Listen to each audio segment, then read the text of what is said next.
Hi investors, welcome to SOIC. Hope everyone is doing well. Today we are hosting Mr. Harsh Beria.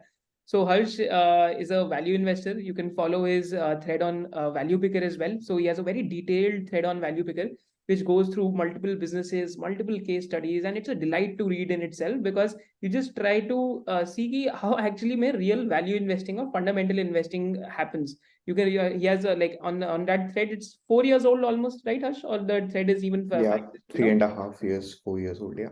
Yeah, so and to his credit, each and every case study is detailed out. And I think as a retail investor, if you're looking to get into value investing, or even if you're into investing, reading the entire thread will give you a very differentiated insight.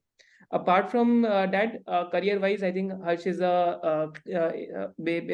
Harsh basically works in Switzerland and is a scientist, climate scientist, right, Harsh? Yeah. And so, without further ado, over to you. And with this, I'll also just do one like formal welcome in the chat section. So everyone who's there in the comments, just write welcome Harsh.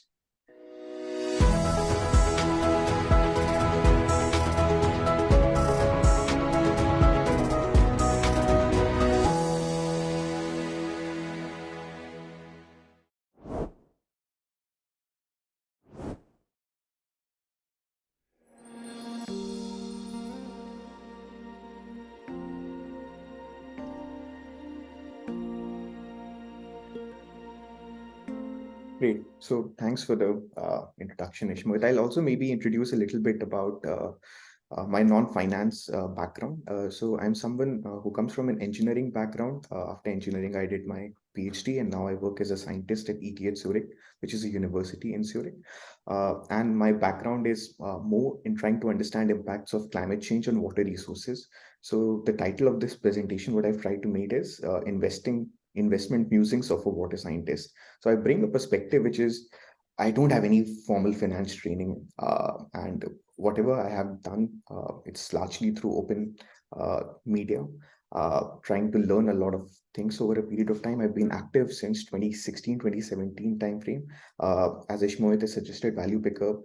I've tried to give back to the community, but I think I've gotten a lot more where people selflessly share a lot of information. So if anyone is interested, do join the forum and try to see the kind of work which people try to do. With that, I'll go into the presentation. So uh, I'll just turn my this camera off first. Okay, so over to sure. you. Any questions that I have, so I'll just ask you like after every 10-15 minutes, we can take a break and have a Q&A round. Great. Sure. And the way I've structured this presentation is also I've divided it into multiple ideas. So there are enough spaces for breaks and to ask questions and make it more interactive during the presentation itself. So just some disclaimers. This presentation is largely for educational purposes. I'm sharing most of my own experiences, things that I have bought or sold, and where I have also publicly shared these things. I'm not a SEBI registered analyst or a financial advisor, so please do not take any of this as financial advice. I'm maybe biased because I hold shares in a lot of companies and I might be a bit bullish about them, and it may turn out to be wrong. And this doesn't reflect the views of my organization, which is ETH Zurich in Switzerland. So now going to the flow of presentations, how I've tried to structure this is into four core components. The first two components are titled Everything is Cyclical and Margin of Safety. So this is what shapes most of my investing process. And this is what shapes me as an investor. This is where I try to draw inspirations from. So this part of the presentation might be a bit more theoretical, where I'll try to go back into history and try to see what has worked, what has not worked, and what we can learn from history. And then in the third part of the presentation, I'll dive into my strategies, which I largely try to implement. The four strategies are high growth investing, cyclicals, deep value, and stalwarts. And then I'll try to conclude the presentation with my views on portfolio sizing. So the first part of the presentation will be around my point, is everything really cyclical? So one thing with the Indian market is we do not have a very deep history or a very deep written history. And one of the places where we get to learn about what used to happen in the 1990s is the Motilal Wealth Creation Studies, which started in 1995. These studies have been a very big delight for me because you could go through each of these wealth creation studies each year, and you could see what was the thing that was working at that point of time. And then you can also see how things changed, uh, but what are the things which kind of kept constant over time. So let's go back about 25 years. So we are in 1998 now, and we have the Motilal Wealth Creation Study. And on the right side of the presentation, I've shared the name of companies which were the top wealth creators or the fastest wealth creators in the last 5 years. And if we go through some of these companies, largely they are IT companies or they are automobile companies. So either they are some kind of a consumer franchise or they are service-oriented businesses. Most of these consumer companies or auto companies are still prevalent. So that shows how strong a brand they have. Some of the key insights that came out from 1998 Motilal Wealth Creation Study was, if you really want to create wealth, you need to piggyback on a consumer franchise or a service-oriented business model. If it's a consumer franchise, there should be strong brands. If it's a service-oriented business model, there should be a superior technology or some kind of a technology edge. And these businesses should create ROEs which are much higher than cost of capital, and then be able to reinvest them back into the business. These largely should be low asset intensity and high ROCE. And the key line from that wealth creation study was, consistently high ROE businesses purchased at reasonable multiples offer the best bargain. So this was the thought process in 1998. And this more recent investors or new investors can relate to this, because this is also what was prevalent from the 2014 to 2020 cycle, where these kinds of businesses did very well in terms of stock prices.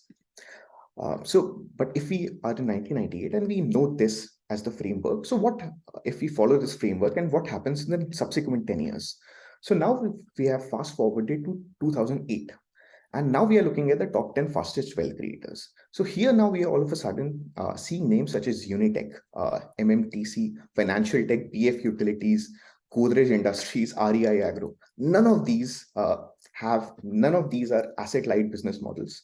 None of these are, okay, maybe one of them is consumer facing, but largely most of these are B2B businesses. So what was working in 1993 to 1998 cycle definitely did not work in 2003 to 2008 cycle. And one of the key remarks from the 2008 wealth creation study was, at times, fad investing and momentum investing can make serious money in the stock markets over reasonably long periods.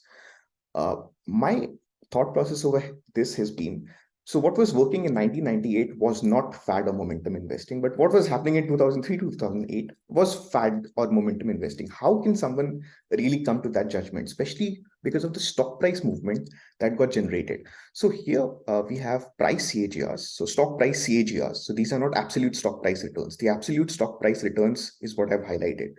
So things went up from 100 to 800 times.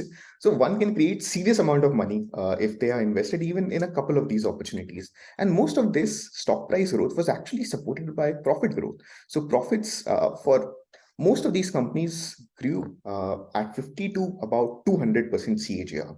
So this is just a very different kind of experience which a 1998 investor who had a consumer bent of mind would have had in the subsequent 10 years. And I would say it was also kind of an oops moment that a lot of things works in the stock market. One should know what they do, and one should also try to embrace what works at different points of time. And here, I like to share a small thought process around this. So the biggest money is made when ROE moves from single digit to 15% plus. By this, what I mean is when a business starts generating return on equity, which is excess than their cost of capital, and they go from going from 8% to 15, 20%, that is when the maximum delta is made. And this we could see really in the 2003 to 2008 cycle. So here what I've shown is the 2003 ROE of these companies. So this is again the Reddit goes to Motilal report of 2008. This was covered in that report. So in the 2003, on the x-axis, we have the ROE of the companies. And what we see is companies which were doing less than 10% ROEs in the subsequent 5 years generated between 80 to 90% CAGR returns, whereas companies which were already generating very high ROEs in 2003, they ended up massively underperforming the markets. And So now if we have this idea and we move forward 10 years ahead, what happens now?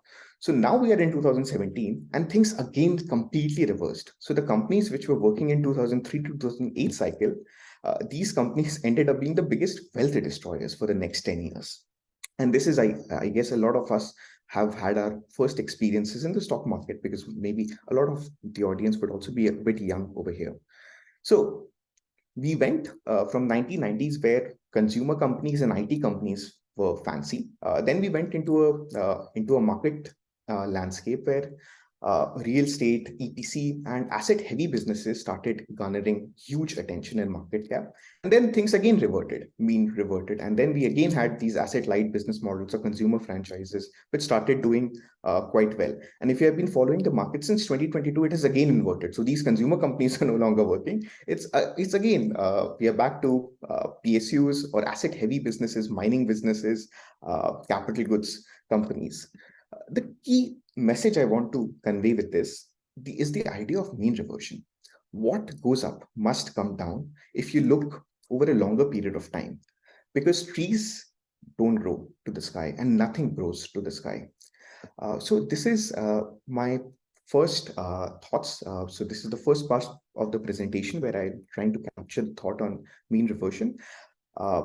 Ishmohit, if there are questions about this, I'll be happy to take it now, or I can move on with the presentation, whatever you prefer.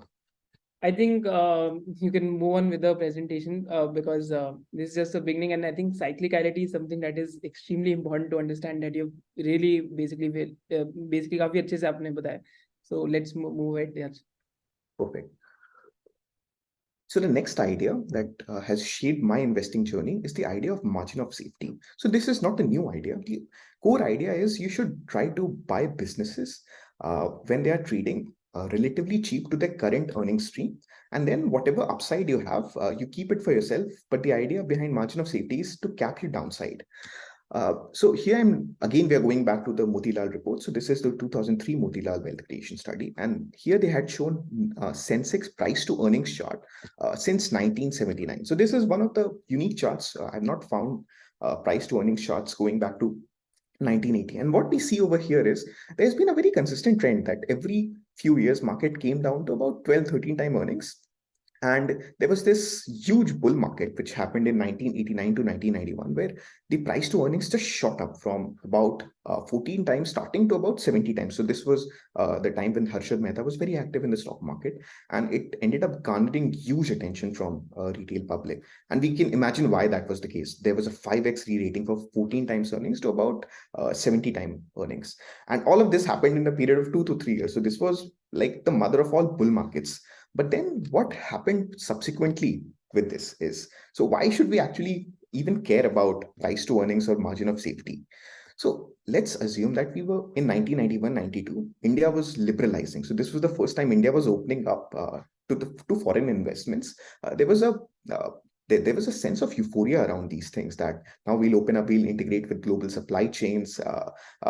And that will be a huge employment opportunity that will also make India grow at faster rates. All of this happened. But what happened in the next 5 years? So now we are going to 1997. So we have seen the mother of all bull markets in 1992, and now we are at 1997. So this is something I wanted to share. So the price to earnings of Sensex companies in 1992 was about 33 times. So this obviously doesn't match with 69 times, because the 69 times corrected very quickly. So the peak of the price to earnings value of 69 or 70 didn't stay for a long time. So in the next 5 years, what ended up happening was this 33 times ended up becoming 13 times. The top wealth creator companies at that point of time, there was a derating of 50% from 44 times to 21 times.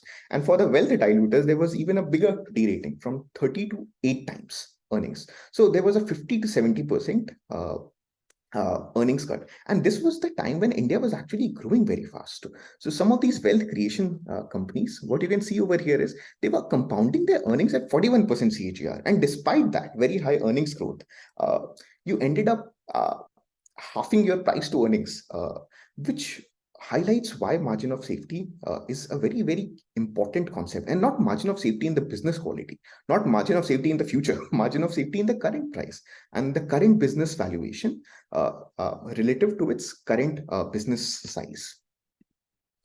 So now that I've given my two core ideas of mean reversion as to how prevalent it is, and the idea of margin of safety, where even when you're buying during a high growth time, but you end up overpaying, there are incidences in the past where you will end up underperforming the market significantly just because you overpaid.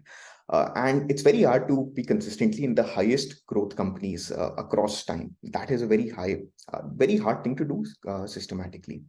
So with these two core beliefs of mine, which have shaped most of my investment journey, I'll go ahead with now going into my strategies. I'll try to capture four of my strategies. So the way the presentation is organized is for each of these strategies, I'll give an example of a hit where the strategy worked very well. I'll also give an example of where the strategy failed. And I'll just share my ideas around these strategies. So the first strategy is about high growth. My observation in the Indian stock market has been, if you are able to get high growth, so let's say in today's environment when we are living in a benign inflation environment, a 20% earnings growth is quite good because the economy is growing at 6 to 7%. You have 4 to 6% nominal GDP growth. So, inflation. And so you have your nominal GDP growth is somewhere around 12 to 14%. So any corporate growing at 1.52 times of your nominal GDP growth can be considered reasonably fast. So, my first strategy, the main idea behind this is trying to buy companies which are growing fast, so higher than 20% EPS growth at reasonable valuation. The reason why I have mentioned reasonable valuation is my experience in Indian markets have been the band of reasonable is very, very wide, and it's very hard to tell what reasonable is. So if for a consumer business, the reasonable can be 30 time earnings, but for a capital goods company or more of a cyclical business, maybe a reasonable valuation is 12 time earnings. So that's why I've mentioned the word reasonable here and not mentioned an exact valuation parameter around here. And then there are hygiene tests around the business model.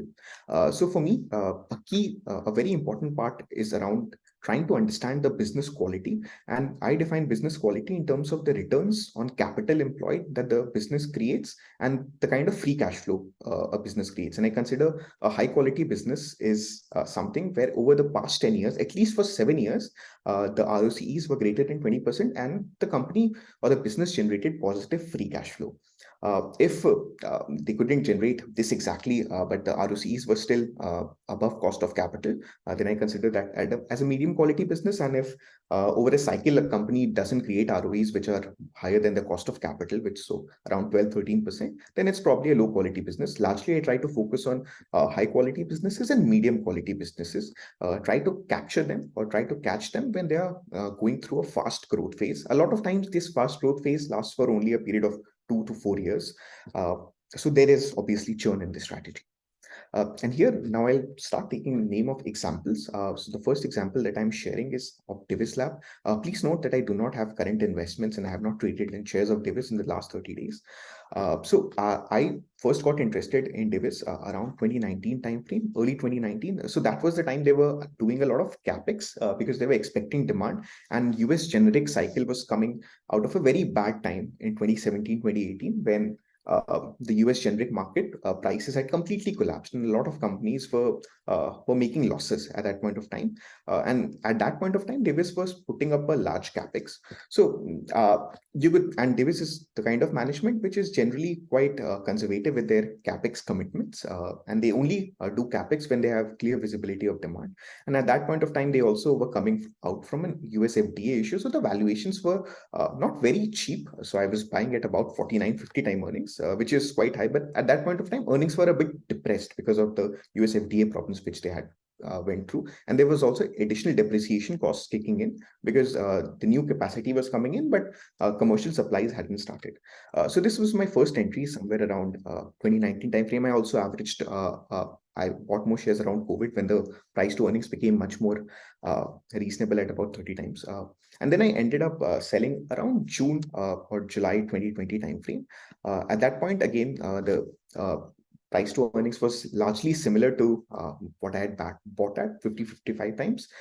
So my own IRRs were largely mirrored my EPS growth. It was a bit higher because I was able to buy during the COVID fall as well. So at the time of my buying, I was not sharing all my journey with on Value Picker, but by the time of selling, I already started sharing. So I just want to share my thought process why I was actually selling a high growth company during a good time, because the valuations were towards the fair value or maybe a bit overvalued, so 50-55 times. And at that point of time, you had lots of other opportunities. So I ended up switching to Kedela, which ended up doing similarly well, if not better than Davis over the time frame of my holding.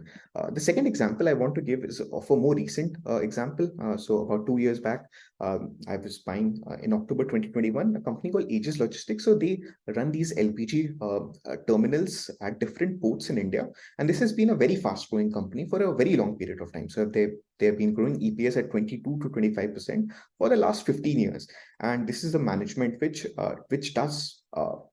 is very, very measured in their capex. So the capex per port is one of the lowest in India. They generate the highest returns on investment from the capex across all ports in India. And at that point of time, what was happening was they had put up a huge capacity at Kandla port. And it was taking time for the capacity to come on stream. Part of the reason was because there was COVID at that point of time and construction activities were disrupted. And around July, what happened was they had signed a deal with Vopak, where they had sold a stake in their Kandla port and in all their LPG terminals, except the Mumbai terminal, at a significant discount to what market used to believe the fair value of these ports, as a result of which stock price collapsed. Not really collapsed, but really fell a lot. So my first entry point was around October 2021. At that time, it was about 25 time earnings. If you look back 5 years, what it used to trade at before that, it was largely about 30 to 50 time multiple. So this is a company which the market knows is a good business, solid business model, and it high growth business. So the market ascribes a high multiple to it. So this is a company where since my buying, EPS has been compounding quite well. So at 29% since in the last 2 years. And my own IRR so far has been about 48%. So it has done well. I'm still holding shares in it because I feel that the growth journey is not disrupted and the valuations are still quite reasonable. So just a month back or something, like there was some news that happened and then the price to earnings came back to 20 times. And so I topped up to my position. So that's why I'm probably very biased about Aegis Logistics because I've bought shares in the last 30 days. So now I'll take you to the third example where this didn't work, where the earnings growth rate has been greater than 20%, but my own IRRs have not been similar to that. So around the September 2021 timeframe, I also bought a company called Kaveri Seeds. So they are a seed manufacturing company based out of India. They are market leaders in cotton seeds, and they have largely done very well. So what my observation over time has been, they largely top out at around 4 times sales in good cycles. At my time of buying, I think the price was around maybe 500, 550. And I could project a few years out and it looked like an easy doubling opportunity. And at that, so my first entry point was around this time frame. So this was the time when the business went through a slight downturn. So their cotton business was all of a sudden, there was this 1 year where they got a lot of competition from unorganized cotton suppliers. So cotton seeds of a certain type, which are not allowed to be sold in India, but it got massive farmer adoption and the organized companies could not sell it because it was basically illegal to sell it, but people were selling it anyway. So their business was hit. And my thought process at that point was either the government has to allow that seed or the players who are right now selling it, they have to go out of market because they are doing something which is not legal. So my first entry point was around that time frame when the earnings had collapsed. And the earnings, so for Kaveri Seeds, it's a very seasonal business. So most of their business happens in one quarter. For the next year, earnings were kind of flat, but then the earnings have started growing again.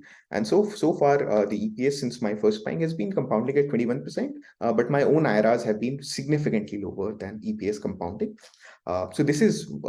But I've been currently holding shares and I don't have any transactions in the last 30 days, but I feel very bullish about the company even today.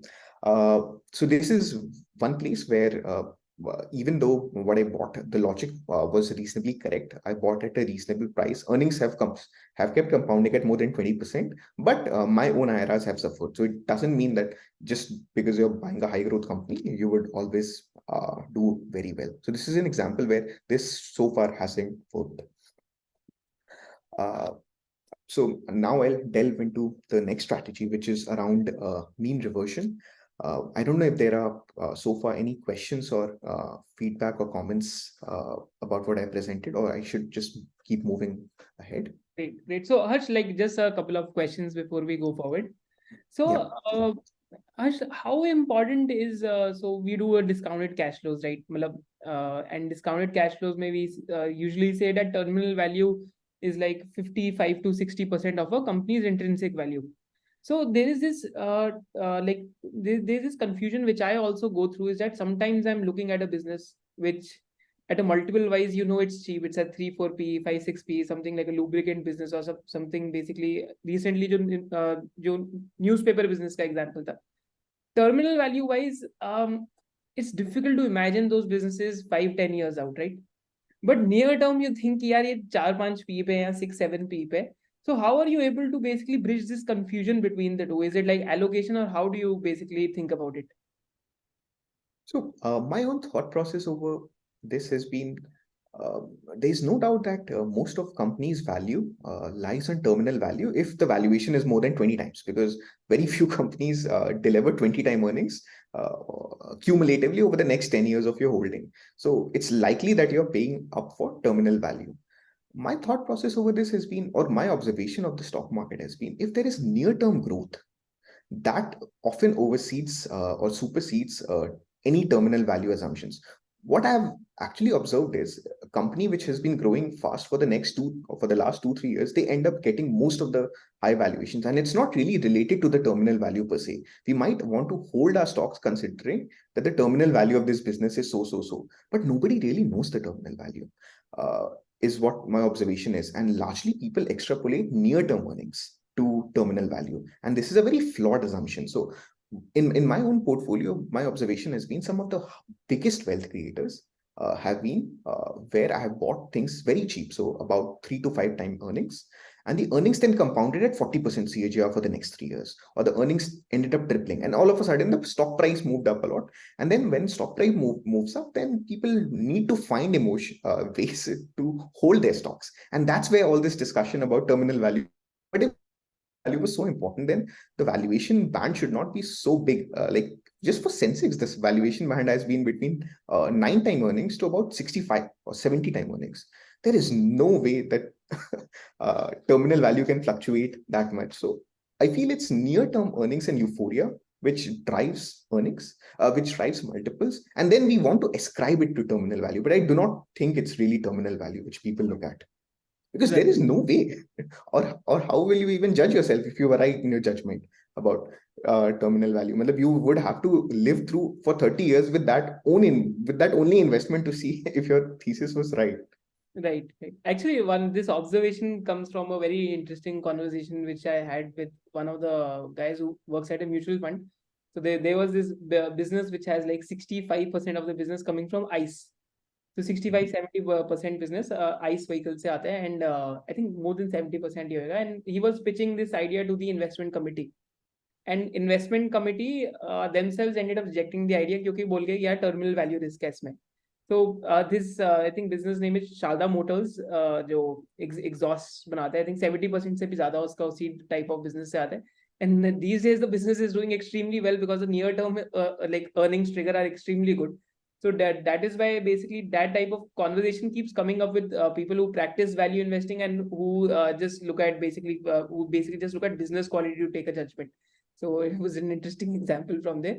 So another question is that like suppose like you've shown us that things are cyclical and we should be extremely valuation conscious, and the factor and the flavor of the market keeps changing. So one of the recent sectors where this has been happening is that we can't make sense of the multiples is the EMS space, right?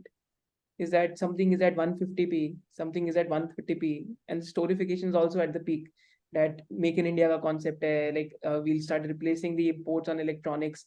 So how do you think about such frothiness that takes place, and are there any ways through which we can through which the retail investor can understand that iska valuation band is like much above what the market trades at? Something like that you've basically encountered? For me, what I've done is, so if I'm invested in such a company which goes through this huge euphoria cycle, I'm actually not happy about it because I get to sell at a very high price. But the other thought process is also, can you start buying at very, very high multiples, knowing that this might be, I think you can keep on mentioning peak margins, peak earnings. And this comes up on price to sales chart. Like when you have peak margins, peak earnings, obviously your price to sales would be the highest.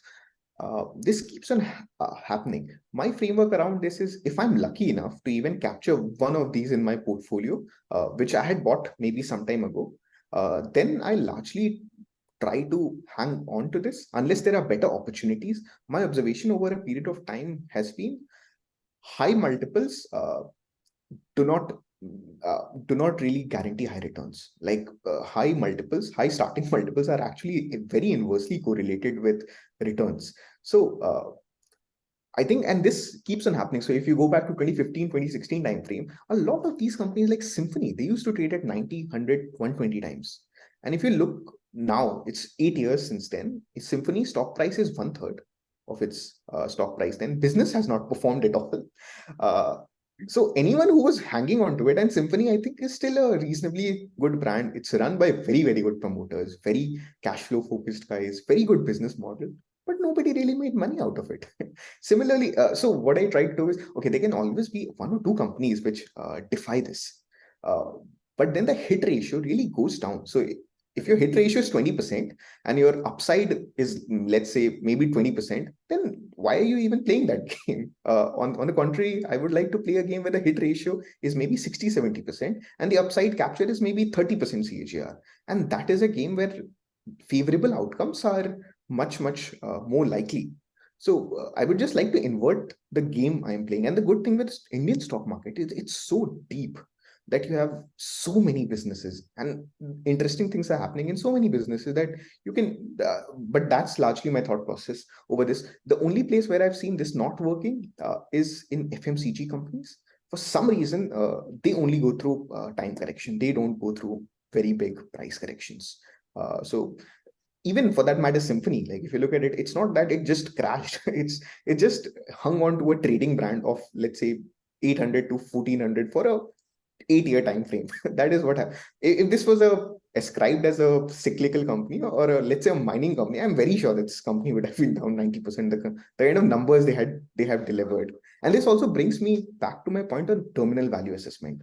So anyone who was holding on 2015, they were ascribing very high terminal value for this.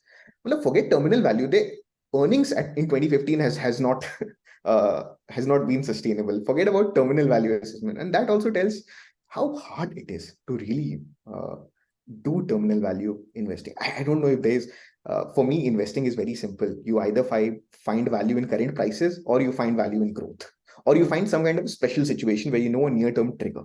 But this terminal value investing is a concept which is, why do I want to play harder games when they're easier ones to win? I think if my memory serves me right, is that apart from maybe an Astral Polytechnic, which used to have a 70-80 starting PE multiple, or like apart from एक Astral हो गया, or actually it's very difficult to come up with names. मतलब Bosch के भी high valuation sustain हुए हैं. I was been surprised. But वहां से पैसा नहीं बना ना Bosch. पैसा नहीं बना. Astral में बस ये the only difference in Astral is their earnings growth has kept on being more than 20%. मतलब ये तो मेरा observation है. If you're 100% sure of your 20% plus CAGR, never sell that because वहां से तो पैसा बनता है. मतलब there is something about Indian markets above 20-25% earnings growth. People just don't look at people valuations just at all. Right, I think there was also a case study. One एक ना book भी है multi baggers के ऊपर, एक CFA ने लिखी है, who was trying to figure out the largest number of wealth creators. So actually, more than 1/3 of the largest wealth creators are from the Indian continent, and one thing that was common in them was 20% plus earnings growth. Simple thing. Right. But if you're sure of 20% plus earnings growth, and if you're really sure about that, then I think you should just hold on to it, because people will find a way to justify that. And as long as that is going on, and what I've also seen in these high growth companies is once they go into this softest patch, it's not like the stock price completely collapses one day. You get a good time to exit. Maybe you have to exit 30-40% lower. But a good example of this is Aisha Motors. Like, you could have exited so many times in 2018, 2019, 2020, and now even the stock price is back. But my point again is, if you were buying in 2017, 2018, you wouldn't have made money even in an Aisha Motors with all its leadership characteristic, all its return metrics, everything. It's the odds start playing against you. And I want to play a game where the odds are in favor. I want to be in a tailwind space. Tailwind not maybe in terms of near-term business, but tailwind in terms of strategy, where I know the hit rate is high over my investing time frame. Right, right. So just one observation and one more question, Harsh, before you can proceed. So I see similarly, like, because these days we are doing a valuation webinar with the SOIC students. So we have done two parts. We'll do the third part next Sunday.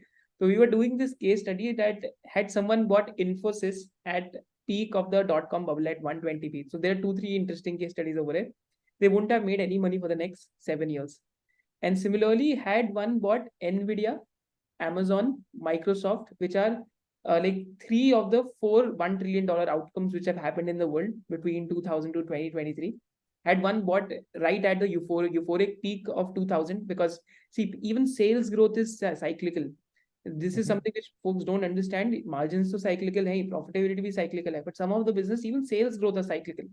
So at that point of time, had you bought these 3 businesses which had $1 trillion market caps eventually, still between 2000 to 2010, your CAGR would have been barely 7.9%, whereas S&P 500 itself had a CAGR of 10 to 10.5%. So that is why, like, well, those businesses are literally $1 trillion market caps. That is why I think your starting multiples matter a lot. I think that is something that Harsh has also basically laid out in numerous examples.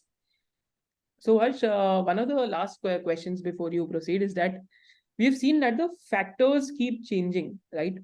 So is it a conscious strategy as a value investor that you are actually, so in technicals, there's a parlance of relative strength, and then there is relative weakness.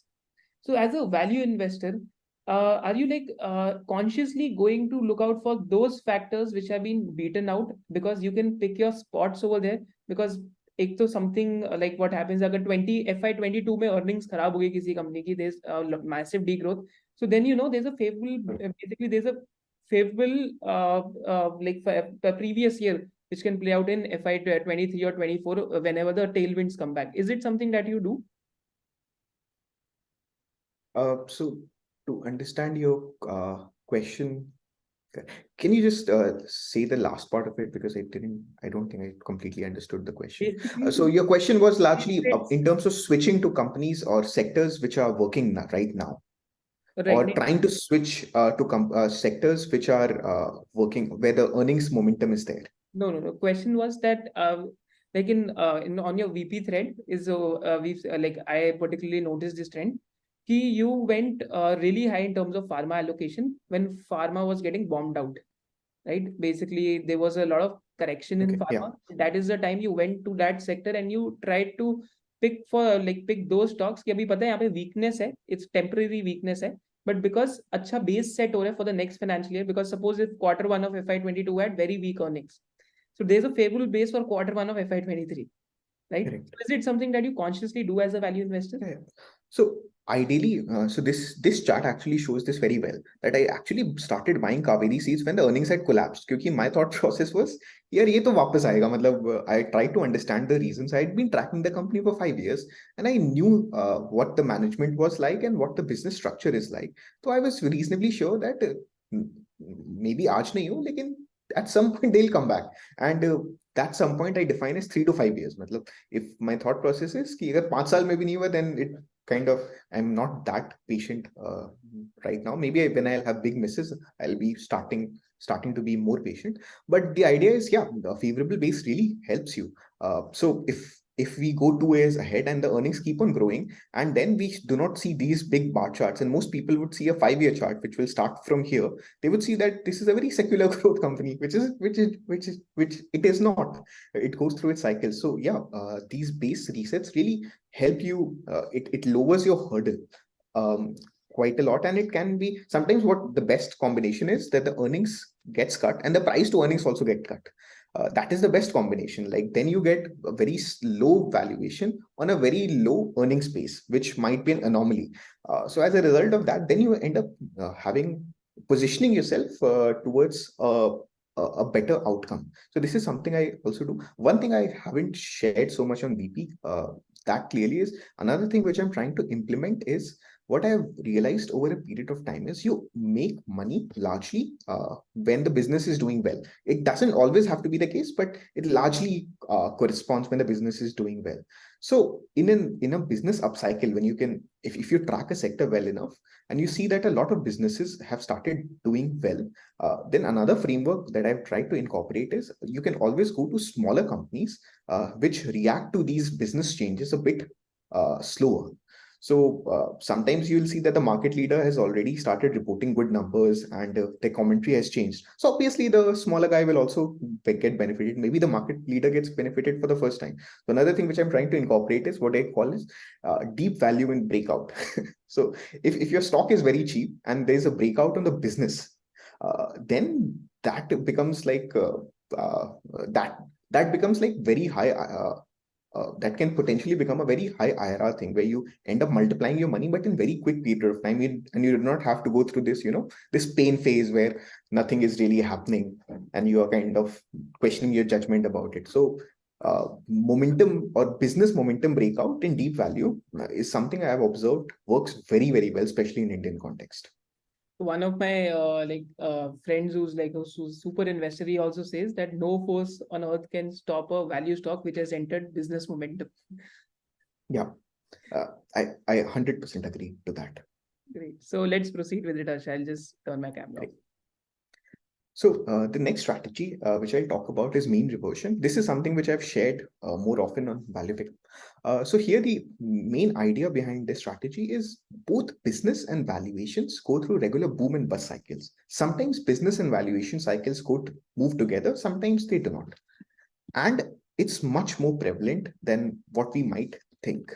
So I know a lot of people at this point would have this question, really, is this the case? So I share a few examples from my own portfolio. So what I'm sharing again is all my own journeys, and I'm not sharing any hypothetical examples. So places where I've actually participated.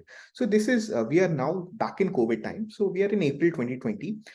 The world is largely shut down. And I'm looking at the biggest alumina company out of India, National Aluminium Company, NALCO. At that point of time, PSUs are not considered very favorably by the markets. And what we see over here is on the top chart, I have put in LME, London Metal Exchange aluminum prices and stock prices of NALCO over a similar time frame. And what we see is their stock price largely resembles aluminum price fluctuations. So, but if we look carefully here, NALCO stock price in 2006 was about 60 rupees, and then about next 17, 18 years or next 15 years, the stock price has halved. So nobody has made money since 2006. So it's not like a cool kind of a business. So at that point of time, there were a few triggers which I saw. These were largely valuation triggers. So we are in April 2020. I was looking at NALCO's past financials, and you see regular boom and bust cycle. So FY 13-14 was a very bad time for them. And then there was a cyclical uptick in 15. Then there was another downtick in 16-17, and there was a massive cyclical uptick in 18-19.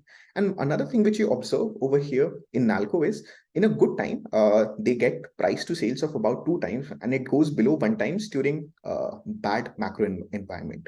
And at that point of time, NALCO was trading at 0.6 times price to sales. Actually, enterprise value to sales was even lower because they had 2,800 crores net cash on their balance sheet and market cap of 5,600 crores. So the net market cap or enterprise value was only 2,800 crores.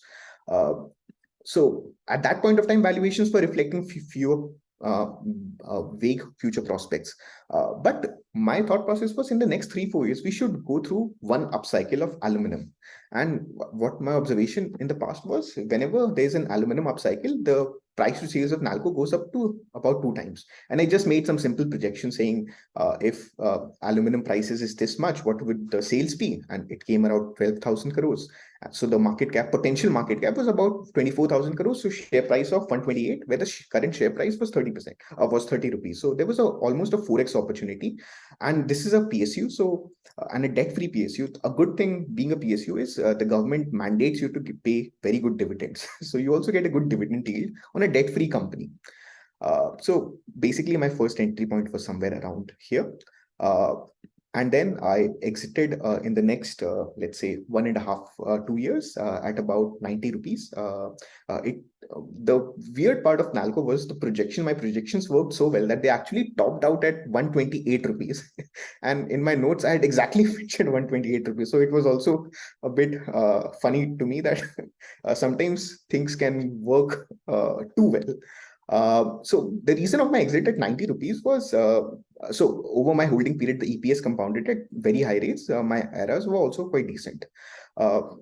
When I was switching out of Nalco in September 2021, the main logic was I am projecting a share price of about 128, 130 rupees. The current price is already 90. So my incremental IRRs fall below 10%, which is my lower hurdle rate. So whenever something falls below 10%, then I'm not happy making an equity investment per se. My equity hurdle rate has to be much, much higher than 10%. So that was the reason why I sold it. I was also a bit jittery during those days because chemicals were doing very, very well. And I was finding lesser opportunities. So the cash position was also high. So this is another company which I sold. The other idea that I want to share with you guys is risk on in risk off environment. So we are again back to March 2020, where at that point of time, if you were associated with the Indian stock market, the prevalent thought process was you should buy companies with a very good business model, with which is consistently compounded over a long period of time. And if you do that, your outcomes would be favorable. If you do anything else, you would be butchered. This was called the consistent compounders portfolio. So at that point of time, it became so prevalent that almost everyone I knew either were talking about it or were trying to implement it in some form in their portfolio. If you look back to history, the reason why I shared the Motilal reports was I felt that this time period of 2014 to 2020 was very similar to 1992 to 98 timeframe, where a lot of asset light business models ended up generating a lot of wealth. And then I had noticed that in the subsequent 5 years or the subsequent 10 years, so the 2001 to 2008 bull market, things just inverted. So all the companies which are making money in the past did not enforce this learning into my portfolio. So at that point, my thought process was I'm slowly increasing risk in my portfolio because a lot of cyclical and commodity businesses are trading at very, very low valuations. And my thought process is to try to increase my portfolio allocation to these more risky sectors. And market was not doing so well. So we were in a risk off environment, which it is called. And in a risk off environment, I want to put risk on because you're getting better bang for your buck. So at that point of time, I was buying a lot of cyclical companies. So shrimp exporters, airline companies. So airline companies where the airlines were largely shut down. So the business literally went to zero. Real estate companies, commercial vehicles, steel processors, and those kinds of companies. So the idea of sharing this was you have to think a bit differently to have outcomes which are very different from the markets. So by different, you can also have much inferior outcomes. But to have superior outcomes as well, you need to think differently, and then you need to be right in your assessment. And this is something which I've tried to reiterate a few times in my investing career, trying to think differently, but also trying to see that this thing has to work. So you have to be right, but you have even if when you're thinking differently. And in cyclicals, there are very repeatable patterns. So I'll share a couple of patterns here. So this is one of the most basic patterns which you can see, which is stock price lows and stock price highs of a cyclical company. So this is stock price, this is of Ashok Leyland. So this is a company which has very illustrious past. About 50 years, they have been second largest in commercial vehicle, largest company in medium and heavy commercial vehicle. And I'm very sure that for the next 50 years, they'll also be the leaders in this. And the reason behind this is this industry is very well consolidated. Largely 3 players control most of the market. And it's a very high investment kind of a business. And if you look at stock price movements of Ashok Leyland, so in every good market, it moves up from 5 to 6 times. So into 2003 to 8 cycle, it moved up about 5.6 times. 2008 to 10 cycle, it moved up 6.5 times. 2013 to 18, which was a slightly extended cycle for commercial vehicles, it moved up about 14 times. And from 2020 lows to now, so I've taken stock price of December 1st, which is this Friday, it has moved up 5 times. So this is a very repeatable pattern which you see here. And another repeatable pattern is that in every bad market environment, it falls between 70 to 80%. So 2008, it fell 78%, 2013 it did 70%, 2020 was extra special because it went up a lot more, 14 times compared to 5-6 times earlier.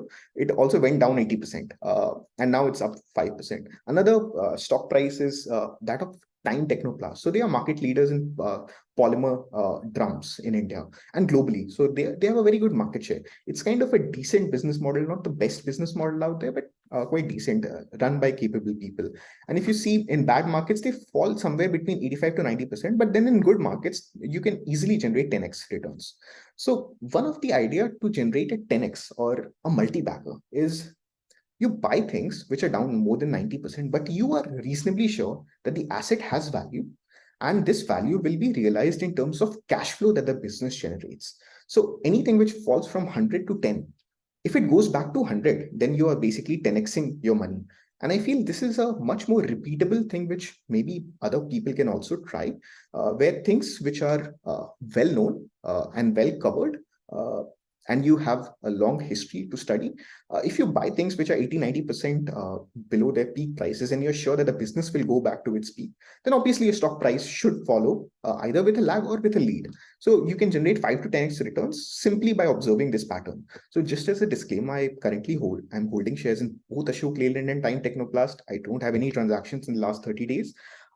So I might be a bit biased because I'm holding this. So I might feel a bit highly about these companies and maybe they're not. So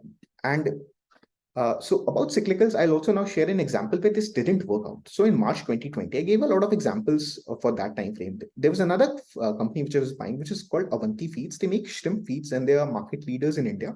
They have maintained market shares of 45-50%. So half of the feeds that are sold in India is sold in Avanti's brand. In the past, this has been a good market with 3 players accounting for 80% market share. The ROCEs which company is generating is very high, 30%. I think at that point they had about 1,000 crores cash in their balance sheet. There are two large risk items associated with this sector. First one is the outbreak of disease. So this is what killed the shrimp sector, Indian shrimp sector in 1998, and India could never make a comeback until 2011. From this. And then in 2020, what was also visible was some of Ecuador's shipments to China had COVID traces in it. So China just banned Ecuador from exporting shrimp to China. As a result, Ecuador has a huge shrimp farming market. So they had to sell it somewhere and they went to the US. And at that point, freight costs were also very, very high. And Ecuador is closely located to the US. So their shrimp was much, much cheaper. So much cheaper that now there is an anti-dumping duty going on Ecuador. And this risk item really kicked in for me. So my first buy price was around March 2020, so about 12 time earnings. And for the next 1.5 years, it went quite well. So the earnings multiple went back 25 times. The earnings were largely stable, but then there was a huge commodity upcycle. And Avanti couldn't pass on the commodity price increase in soybean and fish meal prices to farmers, as a result of which the earnings collapsed. And now it looks like the earnings are coming back. But largely over my holding period, EPS has not done very well. So in the last 3.5 years, EPS has hardly compounded at 1%, and my personal IRRs have been negative. So it's not like that you're just buying at a low price that it will work out well. Sometimes business cycle can get elongated, and sometimes you can also be wrong in your judgment.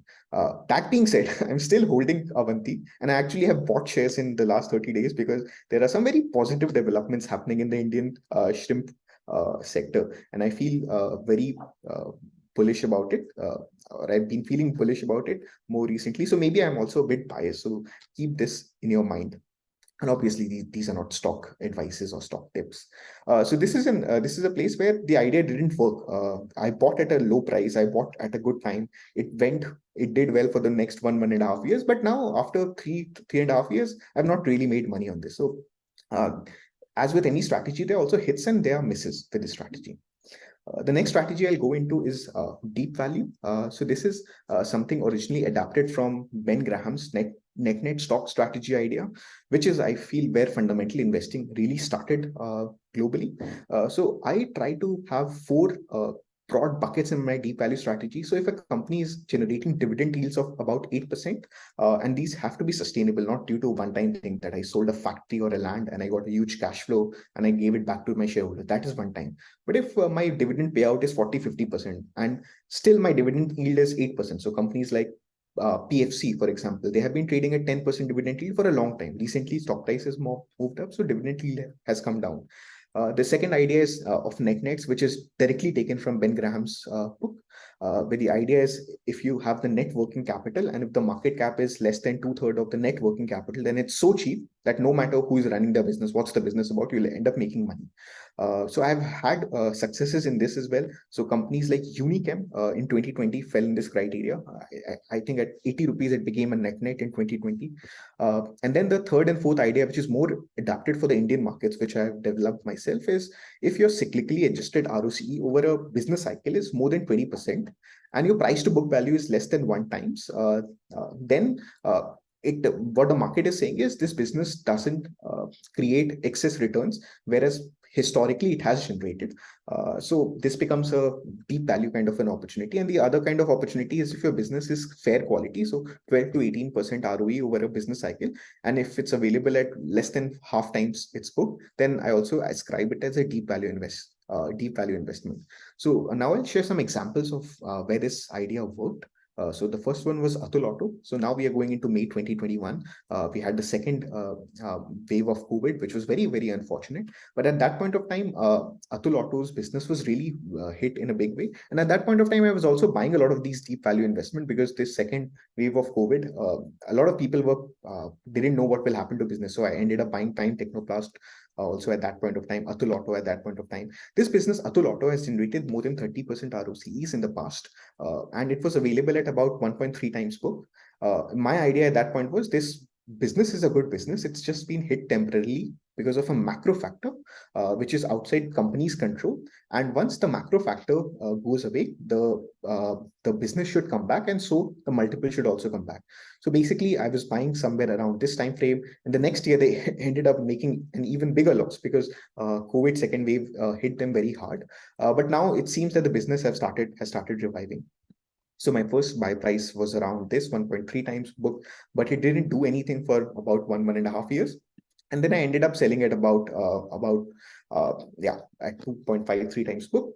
The crazy thing for this investment was when I made the investment, the EPS was positive, and when I exited, EPS was negative. And despite that, IRRs were quite decent. One of the reasons was EPS, although was negative at that point of time when I sold, but subsequently EPS has become positive. So market is always forward looking, and maybe I also exited a bit earlier.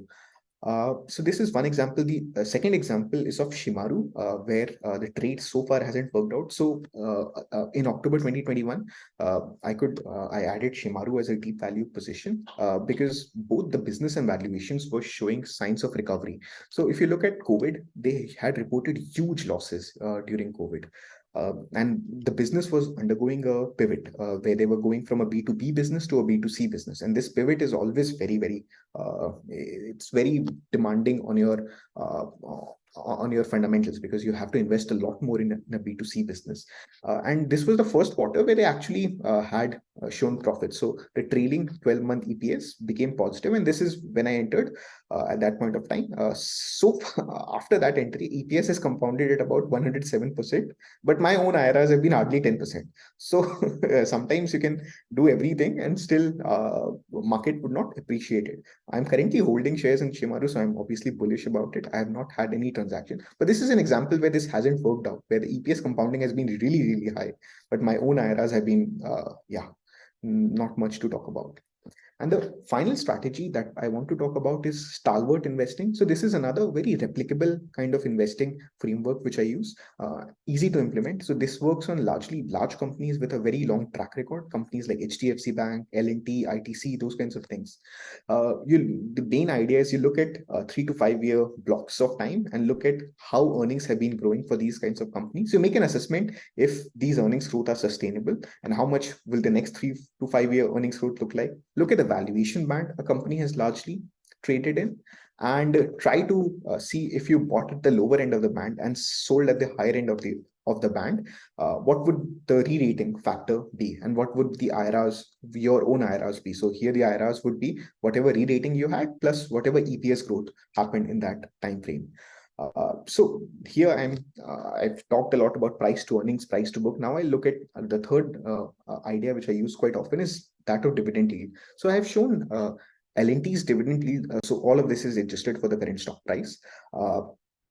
Over a long period of time, what you have seen is their dividend has kept on growing, and it has grown at about 12.4%, which largely resembles India's nominal GDP growth. So you can see that it's a large player in India, and they have largely maintained the growth of the economy.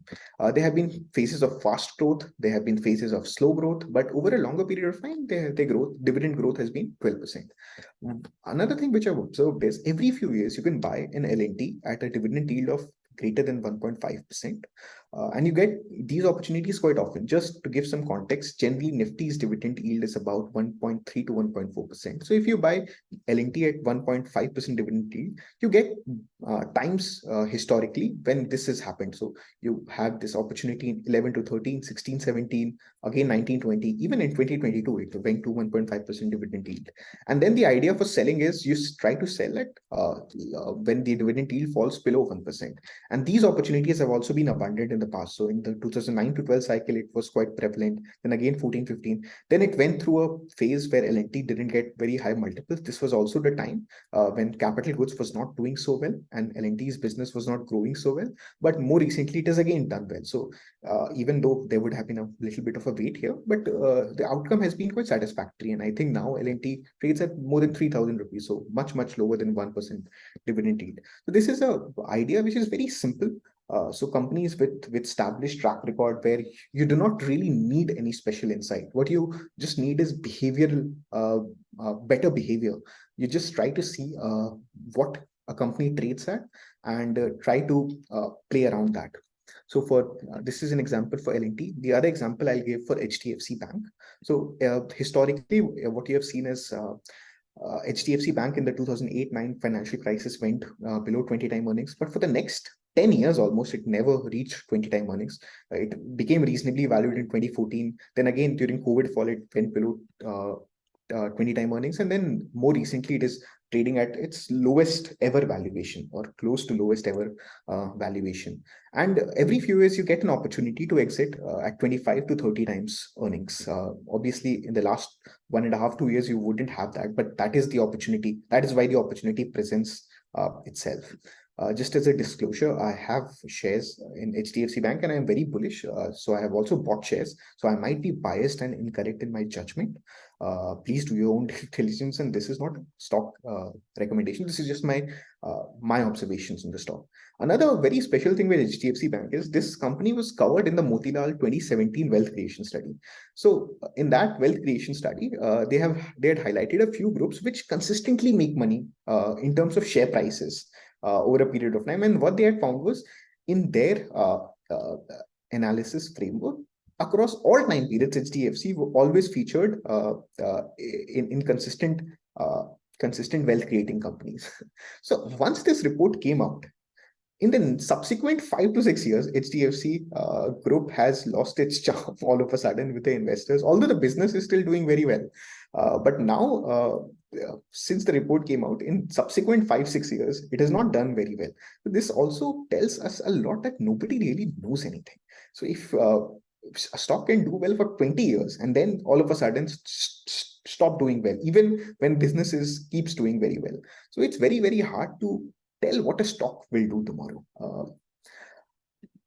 And with that, I'll come to the concluding thoughts of my presentation, which is around my thoughts on position sizing. So I have three kinds of bets generally. I have high confidence bets.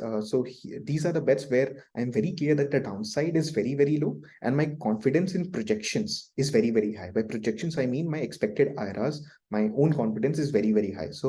These kinds of bet, I can go up to 8%, but largely these are 4 to 8% bets. And this depends on the available opportunities in the market. So if there are lots of opportunities available in the market, obviously it will be lower. If there are very few opportunities in the market, it will be higher. For example, in 2021, when the markets were overheated and I was running short of opportunities, my weights in HDFC, so the company which got merged with HDFC Bank, and ITC went to 8% because there were fewer opportunities, and I was very clear that the downside was very, very low in these two scripts, and my own confidence in my projections was very high. But now those positions are largely at 4% because there are more opportunities, or I'm able to find more opportunities. And then there's the second bucket, which is of reasonably confident bets. So where I'm reasonably confident of getting my expected returns, but maybe the downside is not absolutely very low. So these are largely position sizes between 2 to 4%, depending on the number of opportunities. And the third is nano caps, or companies where information is not really available. You have a lot of companies which do very well, but where the management doesn't share a lot. Or maybe these are very small companies operating in some niche, but risk reward is very, very interesting. So some of these companies, you can find them at 5-6 time earnings, and the earnings is growing at 30%. So if the management tomorrow opens up, then obviously there's a large market cap to be created. But even without that, the earnings growth is so high and you have so much comfort in your prices that it's worth participating into these kinds of bets. So these are the kind of bets I take, which is largely 1 to 2% of the portfolio size. So with this, I'll try to conclude my presentation with my own investing principle, which is reasonable outperformance over very long periods of time makes for very unreasonably good track records. And with that, I'll be happy to take questions. If you ever want to reach me out, I've put my Twitter folio handle below. And with that, I'll be happy to take questions, suggestions, or any kind of feedback. Great, Harsh. So thank you so much for the wonderful presentation. I think we really got to know your framework more, because I think value picker thread पढ़ के तो और पता लगता है, and like doing this case study oriented approach gives a very good insight into how you think about things and investing. So I just had a question, like, so 2 or 3 questions before we take questions from the audience. Is that the type of like deep value investing strategy, or basically stalwart strategy? Basically every strategy is like we are trying to look for companies where valuations are extremely reasonable or the valuations are bombed out. So a question was how important it is to basically diversify across sectors in such a strategy, and why is it important to really focus on position sizing? The second last basically the previous slide that you have shown. That how important is this to make sure that one does not end up going into a serious accident or something? So my take on position size is, for a very large position size, you have to have a large amount of comfort on how the business would play out and how much downside you will face if those things do not play out.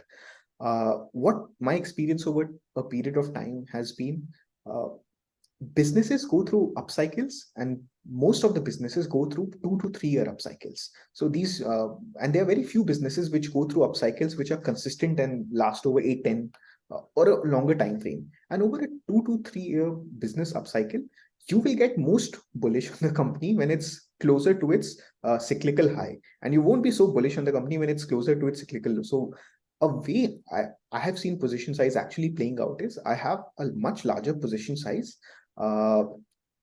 because of maybe stock price movement and those kinds of things, when business has already done quite well. And if a business has already been doing well for the last 2-3 years, then there is also a possibility that mean reversion can happen. It doesn't mean it will happen, but there is a possibility with it that it can happen. And I don't want to be in a position. So for me, stock market is very straightforward. It's a buffet. You can go eat whatever you want. But why would I only want to eat one thing? And the good thing with Indian stock market is, over my observation, so even if you were in 2018 top, you entered on January 25th, 2018, and you stayed there for the next 5 years, your Nifty compounded at about 11%. And if you chose reasonably well, your own compounding could easily be 25 to 35% CAGR. So even at a market top, you can find good opportunities. And so far, my problem has not been in terms of finding opportunities. My problem has largely been around finding so many opportunities with similar risk rewards that it becomes very, very hard to discern. अच्छा, इसमें ज़्यादा डालना है कि इसमें ज़्यादा डालना है? And then beyond a point, if both positions offer you similar upside, then what I end up doing is allocate similarly, accepting the fact that maybe I do not know everything. So maybe lower position size is also a humility on my part, trying to not be too pompous about my own judgment in a business, rather than it being a strategy. So it's maybe a limitation on my part, that I have certain limitations in my project. And maybe some of this is also because I ran my family business in the past. And my observation over that was I didn't even know what my sales next day would be. मतलब यहाँ पे तो we are buying something which someone else is running somewhere else.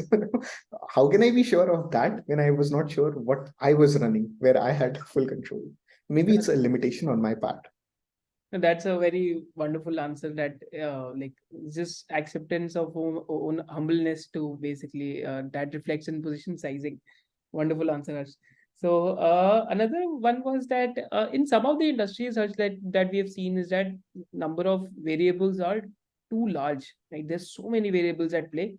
Whereas in some companies, जो कोई steel wire बना रही है, कोई steel rope बना रही है, कोई सिर्फ एक दो product बना रही है, over there the number of variables are very simpler to understand and very simple to bet कि अच्छा ये सही हो गया तो it will start doing well. Whereas in some industries you need कि यार इस country का export ban हो गया, उस country में अगर उसका production बंद हो गया and यहाँ पे ऐसा हो गया तो जाके the current industry will start doing well. So how do you make peace, or how do you understand this basically like difference between the two? And does that also reflect in your position sizing as well, with regards to different businesses? So I think if you're not able to drill down two key variables for a company, then you don't understand the business well enough, is what my observation. And any business which is driven by 10 key factors is a business which cannot do very well over a very long period of time systematically. It's very hard to manage a lot of things. So the first answer is from an analyst perspective. So if I'm not able to drill down what that key for example, I think both of us have discussed PI industries quite a few times in the past. It has had a very good tailwind. And for me, there are a couple of very key indicators for PI industries, which I want to track over a period of time. So they can be a lot. And for PI industries, it's actually very simple. What is your molecule level concentration? And so, abhi kaun, which molecules of you are performing right now, and which one is on the back benches? Because I know jo abhi kar raha hai, at some point it will stagnate out, or it might end up doing badly. And then do you have the bench strength to support your team when that key molecule goes away? And this is one indicator which they do not share very openly, but you can see these in brokerage reports and some other sources. Basically, you want to see if you have one molecule which accounts for 40% of your revenue, then are there at least 20 more molecules which can take up if that molecule fails? And for PI industries, this is what they have been doing. So I think they are at the end also portfolio managers. They once they have a hit, they want to knock it out of the park. They want to milk it as much, but they want to reinvest it so that this doesn't end up becoming one time. So for me, even a very complicated B2B business where the supply chain is rather opaque, you can drill down the key opportunities. And there are also few businesses which are inherently complicated. One example which comes to mind is Gujarat Fluorochemicals. So they have lots of business divisions, and nobody can really tell what will happen to fluorspar prices, because at the end of the day, that's the key feedstock for a Gujarat Fluorochem or any fluorine chemistry company. And fluorspar supply is largely Chinese controlled. And there are 3 Indian companies, and only 2 Indian companies who have their own fluorspar mines. So they are in a way backward integrated. But so one of the variables is that which is key for them. But then there are other variables as well. मतलब जो उनका नया fluoropolymer बन रहा है, मतलब how well that gets accepted, how quickly the competition comes in. So for me, like the framework for those kinds of companies is you can still buy them if you feel that over the near term, your earnings would support you and your starting multiple is low. But you cannot you cannot really hold them during a very good business upcycle, especially when its multiples go up, because it's very hard to project that kind of a business. So there's a way to try to play optionality, but you play optionality when it's available as an optionality. You don't play an optionality when the optionality is getting priced in. Like you want to buy it for free. That is the core logic. And at least Indian stock markets are very, very deep, and you can always find good opportunities in most macro environments. Correct. I think that is one of the very important learnings is that especially the part on that Indian markets are very deep, is that till 2021 also people used to abuse contractors.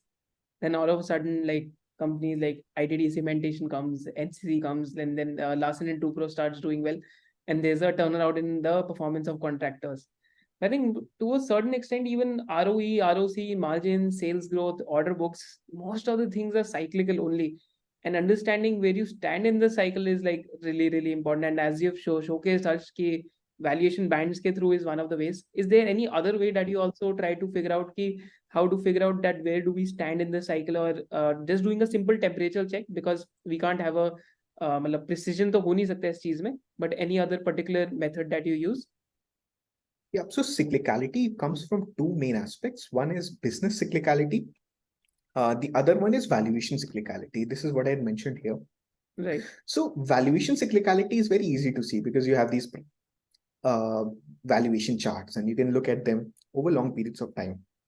Business cyclicality is one more thing which is more complicated. I don't have a very robust framework which works in the near term. But what I've realized is over long periods of time, so this is largely based on history of reading of history of Indian market and also global market. What I've observed is things which have done very, very well in the near term, they tend to mean revert over the medium term.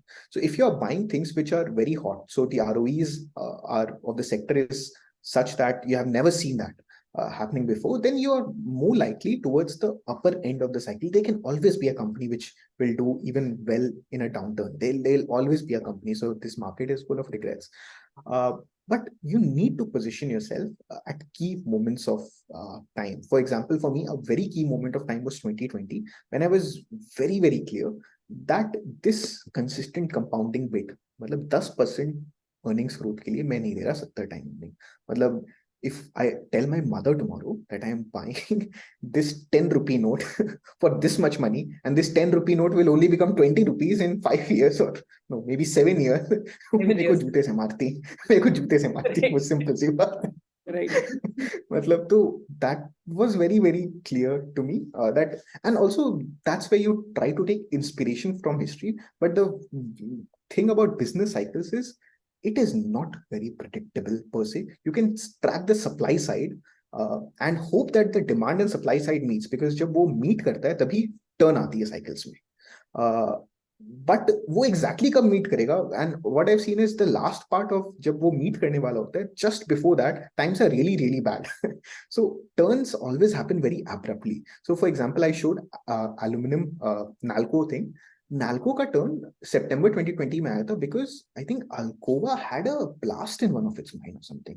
Now, how would you model that कि एक Brazilian company अभी किसी और में एक blast आ जाएगा, all of a sudden supply will go out, aluminum will go through a bull market it has never seen before. मतलब, but you kind of knew that the company's incremental economics was very, very bad.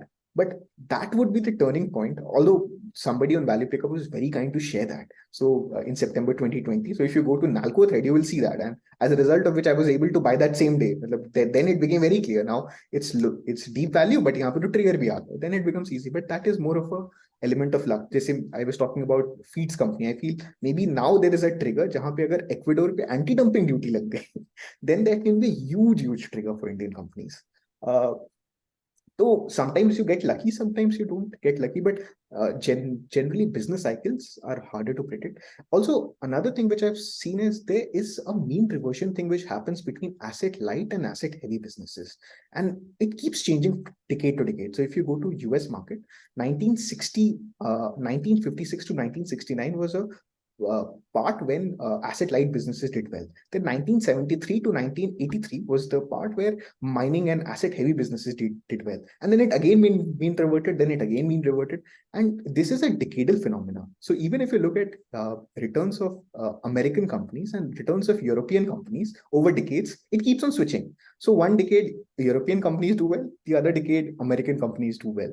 But when this switch happens in a decade, that is very, very hard to tell by. And also all these are just patterns which you're seeing in the past and you're hoping that it reproduces in the future. That's a key thing. These are not based on any fundamental really. These are just patterns which you're observing. Correct. I think one of the longer reasons, economic reason, because sometimes because the supply increases non-linearly and demand goes up in a linear fashion. So whenever so there's another important interesting saying is that building of asset leads to reversal of momentum. Is that if there's a lot of like steep increase in supply, let's say packaging film companies mein ho raha hai, transformer companies mein slowly it has already started happening that a lot of MNCs have started adding capacities because transformers are going through a boom cycle right now. But bus cycle, I think abhi jitna capacity addition aa raha hai, that will sort of eventually lead to a bust. So that in an upcycle, companies also forecast the upcycle to persist for such a long period of time, because if you do not add capacities, your competitors will add capacities and they'll be able to take advantage of the near term triggers. So entire industry like does a lot of asset expansion, due to which whenever the demand even stagnates or falls down a bit because there's excess supply, so multi-year down cycle bhi kabhi kabhi industries ke andar reh jata hai. So that is one of the reasons, like after thinking on this topic for like last 3-4 years ki laga कि यार ऐसे भी हो सकता है. But similar example, just adding to Harsh's point, कि अभी recently एक transformer business है, right? So there the ROEs used to be 6-7%, but now the return on equity has gone to 55%. And broadly, it is not sustainable, because 55% ROE in a transformer business is unheard of. And there are also telltale signs. A promoter who hasn't sold for 2 decades first time goes and sells stock worth 20 to 25 crores.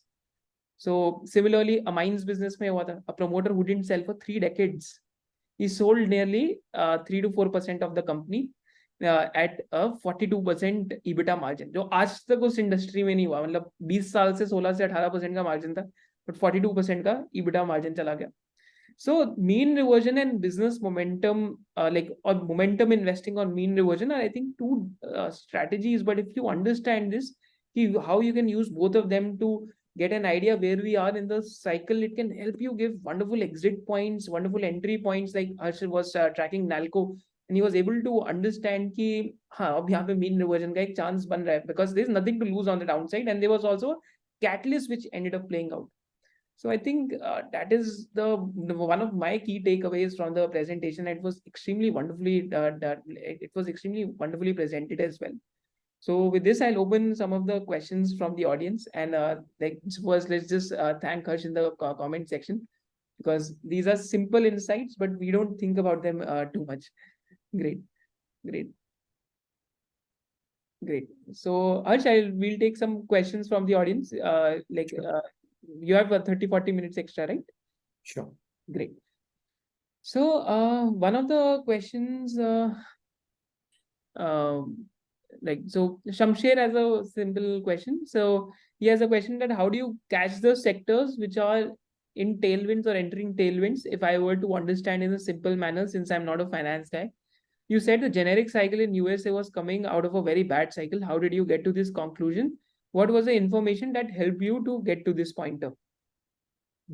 So this is very straightforward nowadays, because there are so many companies doing con calls that everyone who is selling in the US, half an hour they keep on explaining what is the base price erosion in the portfolio. My observation since 2017 has been during bad times, price erosion is about 15% plus. And during good times, price erosion comes down to 5-6%. So once the companies are saying that, okay, now it's coming below 10%, then you know that something is changing in the industry, and maybe they are in for a few good quarters.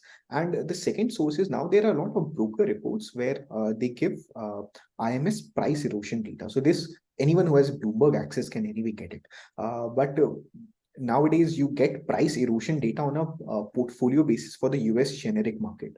And my observation has been, whenever it's more than 10-12%, then companies already start doing very badly. And that's a good time to start understanding or trying to position yourself towards that. And then the key trigger, what I've also observed is, when the trigger actually happens, the quarter, the stock price doesn't react, because the trigger generally happens in one or two companies and in a few portfolio, and then it keeps on snowballing from there on. So you get at least 2 quarters time to do this. You saw this in 2019 cycle as well. So the trigger actually in 2019 happened in July to September quarter. But the street only realized it around COVID time. And then there was this whole euphoria around pharma anyway. And this time the cycle turned somewhere around December to January 2023 quarter. You could see Ajanta's con call, Alembic's con call, a lot of companies. They shared that incrementally we are making decent amount of money, and well, they stopped crying basically. That was the main point. So, and you at least get a 3 to 6 month period if you track, but this is for those who actually work on this quite a lot. So for me, pharma has been a bugbear because I've lost most money in one pharma company. So this has become like a fascinating sector for me, because it's very complicated and very, very dynamic. But you generally see this. But to really catch this, you have to be following quite a few companies in this. Nowadays, there are databases which help you do that. But largely following a lot of companies, when even a few companies start saying positive things, you know that maybe something is changing. Correct, correct. So, her second question is, suppose if you have that 1-2% basket, right, in terms of position sizing, and suppose you bought an SME, let's say, or suppose you bought a company which doesn't share a lot of information, and because the earnings grow rapidly and the stock ends up becoming 6% of your portfolio. So in that scenario, will you rebalance and bring it down to 2%, or in that scenario, you will just let your winners run, or it will be a valuation-based judgment call which you will take? So one of the questions from the participants. Yeah. So maybe I'll also give an example with this. So earlier, what I used to do was, I always, whenever I buy or whenever I used to buy, I used to have a sell price in mind already, so that when the price actually comes, I don't go into debates with myself. I just know that this is the trigger. This is where I buy, this is where I sell, and it kind of is very, very manual in nature. What I also realized with that was, sometimes I left a lot on the table. And when business momentum kicks in, then valuation takes a backseat and business momentum takes the front seat.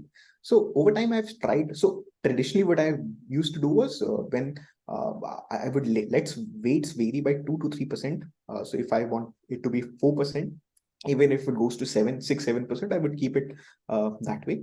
I would rebalance if it goes to 10-12%. Then bring it back to the weights. Also, there are so many opportunities that you need cash somehow to buy. So you need to sell something to buy. Nowadays, what I have started also trying to realize is, maybe momentum is also a factor, which when blended with deep value actually does very, very well. So last year, there was a company which I wrote about. So just before discussing that company, it's a very small company, and I don't want anyone to take that as a stock advice or a recommendation. And because it's a small company, it's also in that ASM list. You cannot buy a lot of shares.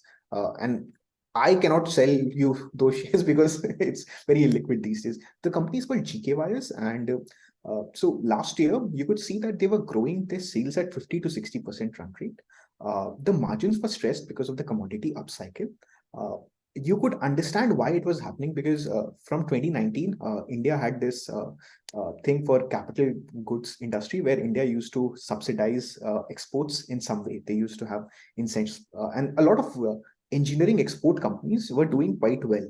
But for no company, like export was a major part of the business. For most companies, domestic was the main part of the business. So it wasn't really showing up in the numbers. For GK Wires, almost 80% was exports, and they export these nuts and bolts to the US. And so they were growing at very fast pace, but their margins were under stress. I think the profits were maybe about 9-10 crores and the market cap was maybe 70-80 crores. So it was not available very, very expensive per se. And then there was this one quarter where even the margin started coming back, and that really attracted me.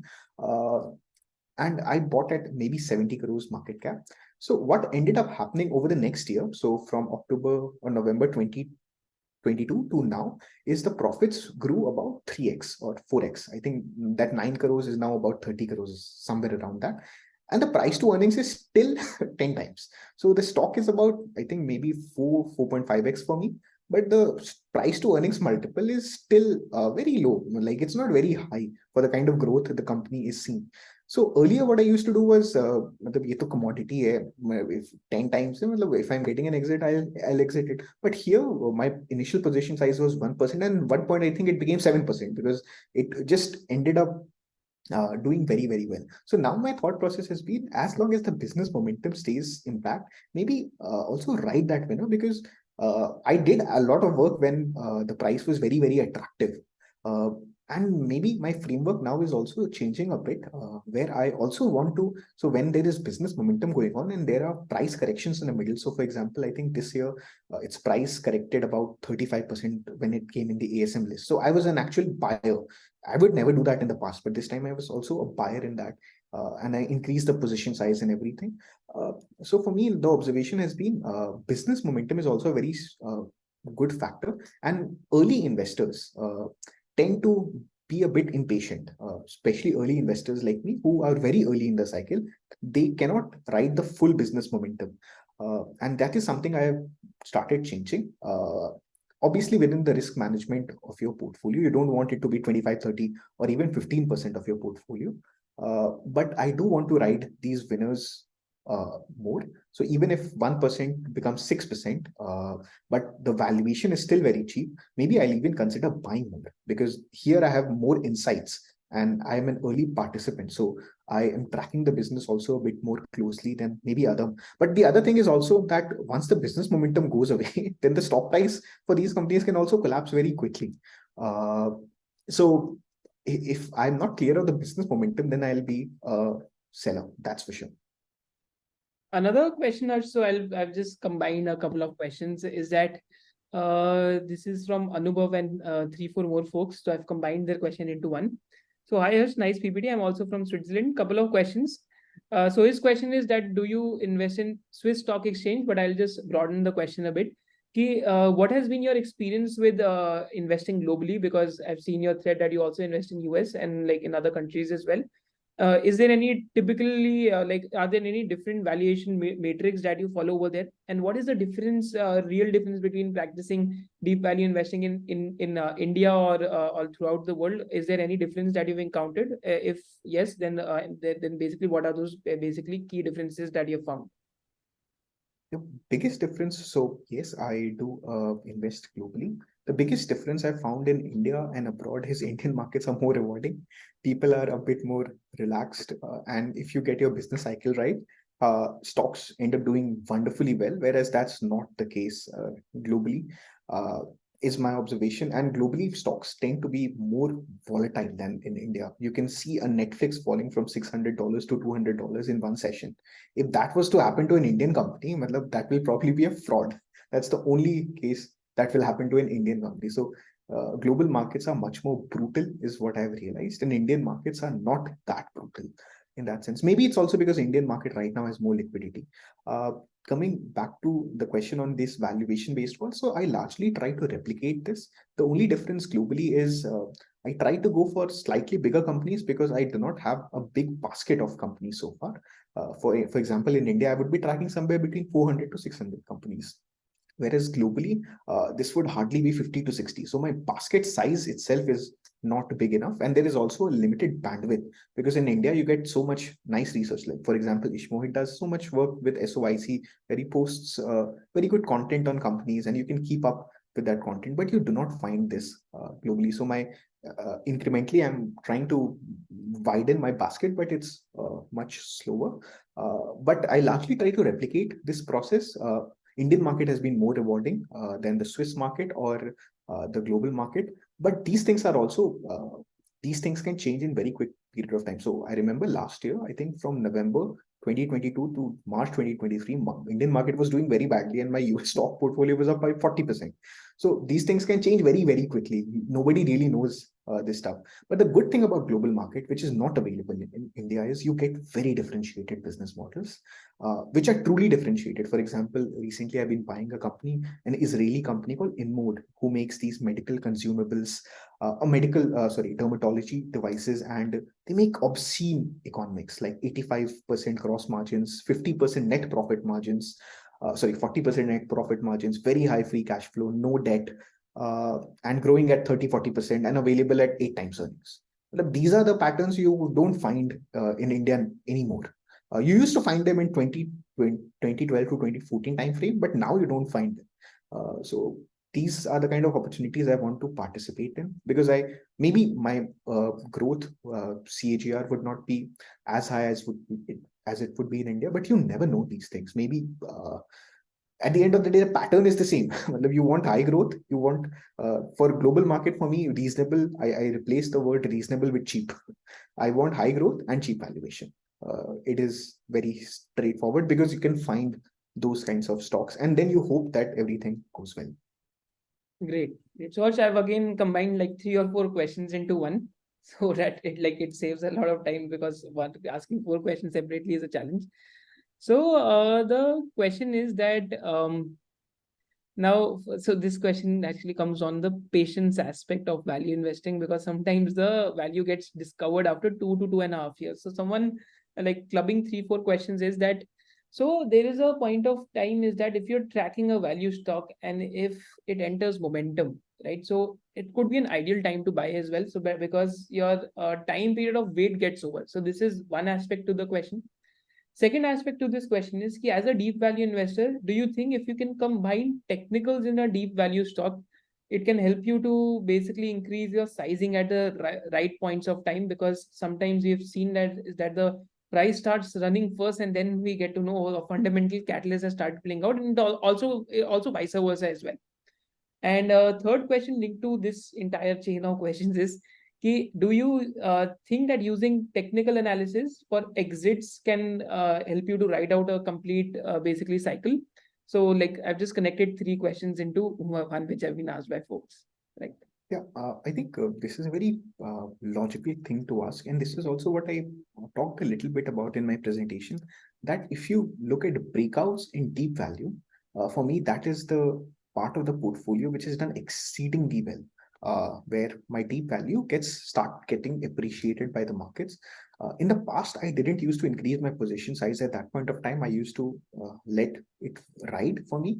But over time, what I've also realized is these things, if you are able to capture them, they can improve your IRRs significantly. So this is something which I've tried to adopt now, where if I know stock has value in it and I can see catalysts, or this can be an earnings catalyst, or this can also be a stock catalyst. So some big institution gets interested in the stock, and I consider that institution to do a reasonably good job. So I should buy more. And this is something I've started implementing already. So in stocks, because I have had so many very big winners, which I feel I could have ridden it a bit better. Coming to the point of adding technicals, I think this is a technical factor which I'm adding. So something of a price volume breakout on a very deep value stock. I think I don't know very well technicals, but I think this is a technical pattern. About selling based on technicals, this is another thing which I did, because in 21 time frame, what I realized was I had some of the big winners, which I sold very early. So I showed Divis, right? Divis I sold in July 2020. The stock ended up peaking out in September 2021, so somewhere around that, and it peaked out at 2x my last sell price. It's like, dude, I had all the insights. Why could I not be patient enough with it? Although what I switched to also ended up doing very well, but I could have not sold it and sold something. Why did I need to sell in the first place was my thought process. So I did a lot of things after that. I think Ishmohit also shared something called VStop at some point. So we have this investing group, or I would say systematic trading group in Zurich, and we discuss these exit ideas. So we try to practice some of these ideas. कि मतलब पैसा ज़्यादा किस में preserve होता है. So what we realized was you should never sell on valuations only. you should actually sell when a trend is established, you should only sell when a trend breaks down. So that behaviorally is very hard to do, because a trend breaks down when the stock price is 30-40% below the highs. But what we realized for us is where I had sold, well, if I had sold 30-40% below the peak, it was still higher than where I had sold based on valuations. So valuation based buying and trend breaking based selling is something I'm trying to incorporate more. Maybe that increases the volatility of my portfolio more. But you need to keep doing these small experiments. But I do agree that if there is a clear trend in your stock, you want to ride the trend, and there are better ways to gauge when trends break. Obviously, this is also not 1:1, like it's not 100%. Nothing in this is 100%. But over time, I did this evaluation of all the stocks I invested in, and if they were trending, I was like, if I had sold only when a trend broke down, would my IRRs be higher? And the answer was emphatic yes. So when you show it with data, I tend to believe quite a lot. I believe on data. So I do agree that exits based on that. And how you define your exit can be another thing which can be up to you. So there are two kinds of exits which I've been working on more recently. One is how much the stock moves from its, let's say, some random 200-day moving average. If it is 100% gap, then a lot of times it's the maximum you will see. 80 to 120% is what I've seen a lot of companies topping out at. And so that is one framework. And the other framework is when the trend breaks down, you really want to be sure that the trend has broken down. And then maybe you are selling 30-40% lower. So maybe if you are doing chunk based selling, you sell once once it 80% higher than the 200-day moving average, and the second time you sell when it's 30-40% below the peak prices. These can be the two tranches. Correct. I think for me it started like inculcating technicals was पहला तो example होता है alkyl amines का कि लिया 1x पे वो 4x हुआ, सोचा 4x में बहुत पैसा बन गया, वहां से 15x हो गया. Even though P multiple of 30-40, I never knew P will go to 70 times.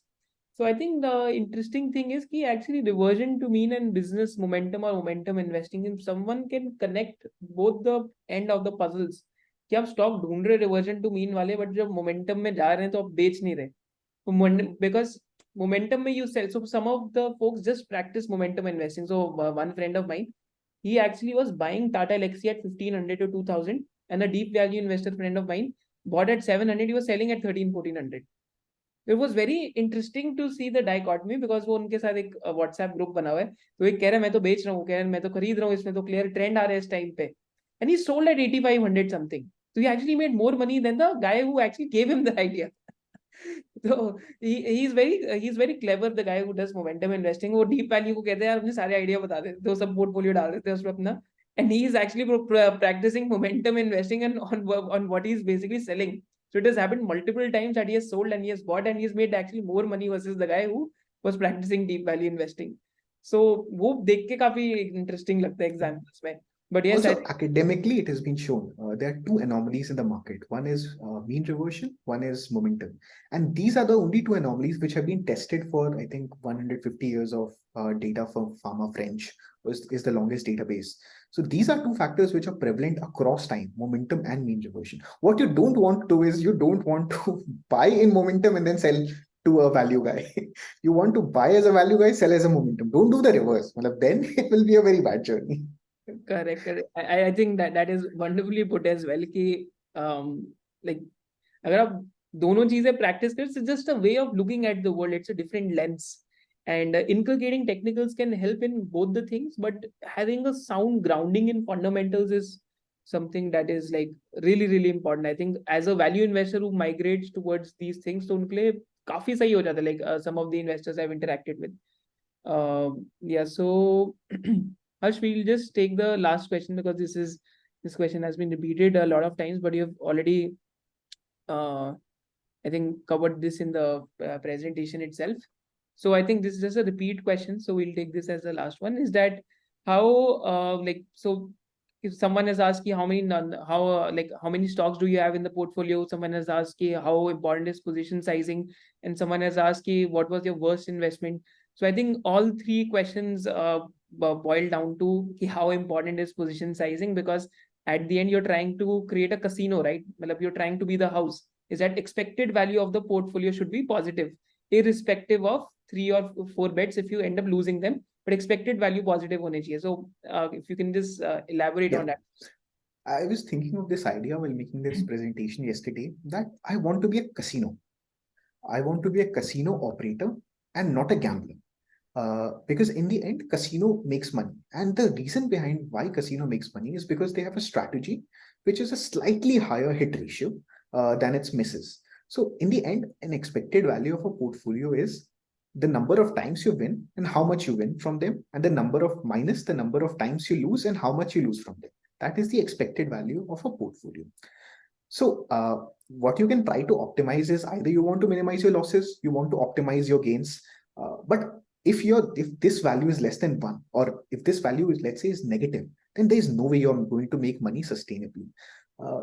And to evaluate if a strategy actually has an edge, you need to run the strategy again and again. You cannot take 3 bets in your life and say that this strategy works, because this can just be an anomaly. So a casino wins because there are so many games which are played. A casino, if you do 5 random coin tosses, then obviously 3 times it can easily come heads, and then you will believe that my coin is biased. But if you do it 3,000 times, then it's very unlikely that you will see those kinds of anomalies unless the coin is really biased. So for me, like, testing the usefulness of my strategy is largely can only be done when I do it a lot of times. And so a lot of people who advocate very strongly a 20 portfolio, 20 cards in your whole life, like the Buffett way, if they go back to what Buffett was doing from in his partnership days, I think over a 14-year time frame, he traded in about 600 to 700 stocks. That is the exact number of stocks he traded in. His portfolio churn was, I think he used to churn about, I would say, maybe 40 to 50 stocks a year. That was a year he was doing it. Average and this guy is then average holding period was 6 months. And this guy is advocating 20, and this is the time when he was generating, I think, 45 or 55% CAGR. Then he switched to the Munger style, which is, okay, you hold for a long period of time, and then his CAGR has been about 11%. I want to go for the 40-50%. Yeah. 11% koi aur gyan de. I don't want to give gyan. For me, the idea is to make money, and I want to replicate a man during his prime. When he had little, I also understand that he would not have been running this strategy, what he does now, if he had limited capital like us, and he has iterated that multiple times. If he had little money, he would be doing exactly what he was doing in 1950s and 60s. And that is what I want to do. Like, for me, the idea is to try to, this is more or less a game to me, where the idea is to try to see if you bring something to the game. If you bring something to the game, you will get something out of it. If you don't bring anything to the game, well, you can do all the gyanbazi. It doesn't help. But now coming to the second question on position sizing, I feel my position sizing is generally 1 to 8%. When I talk with my friends in Switzerland who do professional portfolio management, so these are the guys who are managing large hedge funds, anything below 50 they consider as very concentrated. When I talk with my Indian friends, if you are at 50, well, you don't have conviction. So it depends who you talk with. My Swiss friends think I'm running a very, very risky strategy. My Indian friends think that I am running a spray and pray kind of a strategy. I am okay with whatever people want to think, as this market is very, very straightforward, because at the end of the day, you see how much capital you put in, how much you get out from the market, and that gives you your IRRs.